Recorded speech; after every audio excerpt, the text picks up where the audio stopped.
તમે લોકો છો ને મારું એક ઇન્સ્ટાગ્રામનું ફેમિલી છો અને એ ફેમિલીના એટલા સારા સપોર્ટથી આ જે સ્પેસ લેક સાઈડ હતું ને ઘણા યુનિટ સેલ થયા છે.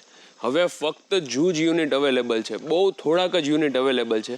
અને એ પણ આ છે ને નવરાત્રિ અને દિવાળી નજીક આવે છે અને પ્લસ દશેરા.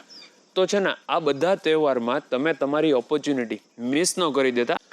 આ જે જગ્યા છે ને એ ન્યારી ડેમથી તદ્દન નજીક છે. એટલે પ્રકૃતિનું આ જે સૌંદર્ય છે, આ વાતાવરણ છે, અહીંયા રહેવાની કંઈક અલગ જ મજા છે. એ ફૂલ્લી એમ્યુનિટીઝવાળી આ ગેટ પેક સોસાયટી છે કે જ્યાં અલગ અલગ આ રીતે આખું પ્લોટિંગ પાડેલું છે, જેમાં એમ્યુનિટીઝમાં landscape garden, children play area, indoor games, 24/7 security, CCTV, street light, gated community છે, RCC road, banquet hall, common kitchen અને underground drainage. My name is Yash Rokadiya. મોરનો અવાજ આવે છે અહીંયા. બહુ સારું એન્વાયરમેન્ટ છે. આનું એડ્રેસ છે સ્પેસ લેક સાઈડ, ન્યારી મેઇન રોડ, રાજકોટ.